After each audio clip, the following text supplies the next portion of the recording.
અંકલેશ્વરમાં શરૂ થયેલ ચોમાસાના પ્રારંભિક વરસાદી માહોલ વચ્ચે શહેરના અત્યંત વ્યસ્ત અને મહત્વપૂર્ણ ગણાતા ગળખોલ પાટિયા ઓવરબ્રિજ પર ફરી એકવાર મોટું ગાબડું પડી જતા પ્રી મોન્સૂન કામગીરીની પોલ ખુલ્લી પડી ગઈ છે।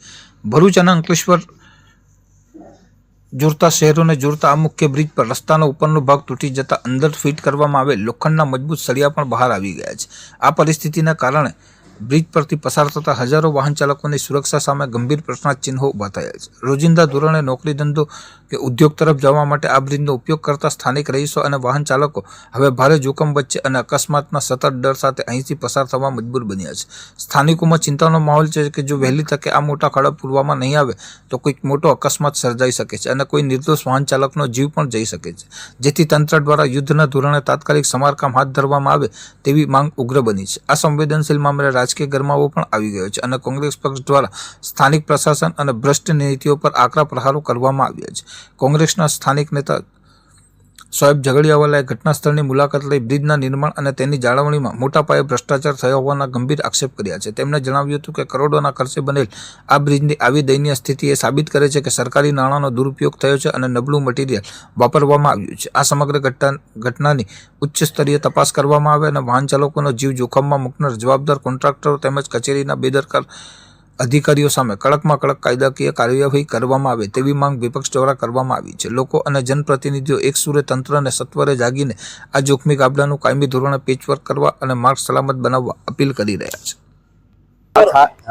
ખાડાનું પાણીનું જે વ્યવસ્થિત થવું જોઈએ, આ પાણી નીકળી જવું જોઈએ અને અમારા સિનિયર સિટીઝનના અને આવતા જતા હોય ગમે ત્યારે પડી પણ જાય ને એવું જરા ધ્યાન આપો। આ સરકારનું છે ને, આ સ્ટ્રીટ લાઇટોનું એ પણ હોવું જોઈએ એમ, અત્યારે કઈ છે નહીં એવું। આ ખાડા બહુ મોટા પડી ગયા છે એવું। ગુજરાતની અંદર આજે એટલો ભ્રષ્ટાચાર ચરમ સીમાએ પહોંચ્યું છે કે કોઈ અધિકારી, કોઈ આંદોલન, કોઈ અરજીઓ કોઈને ધ્યાન આપતા નથી। કેમ? એમને ખબર છે કે અમારા જે ઉપર બેસેલા આકાઓ છે એ અમને બચાવી લેશે અને પ્રજા અમને વોટ આપવાની જ છે। ગમે એટલું ભ્રષ્ટાચાર કરો, ગમે એટલું આપણે પ્રજા માટે નુકસાની કામ કરો, પણ પ્રજા વોટ આપવાની છે। આજે અંકલેશ્વરથી ભરૂચ જોડતો બ્રિજ, ગળખોલ બ્રિજ, એની એ જ્યારથી બન્યું છે ત્યારથી વિવાદોમાં છે। સ્ટ્રીટ લાઇટો એ લોકો લગાવતા નથી, ટેન્ડરમાં હતું તો પણ આજે ત્યાં અકસ્માત થયું છે। 2 થી 3 જણા ત્યાંથી એક્સિડન્ટની અંદર નીચે બ્રિજની નીચે પડી ગયા છે। આજે આટલું મોટું ખાડું પડ્યું છે, આજે 2 થી 4 દિવસથી આ ખાડું જો સળિયા દેખાતા છે, અહીંયા કોઈ જોવા વાળું નથી, કોઈ પૂછવા વાળું નથી। મતલબ તમે ભ્રષ્ટાચાર કરતા રહો, તમને કોઈ ટેન્શન નથી। ભાજપ એટલે ભય, ભૂખ અને ભ્રષ્ટાચાર। આનું ગમે એટલું આંદોલન કરો, કોઈ અધિકારીઓને કોઈ ફરક પડતું નથી।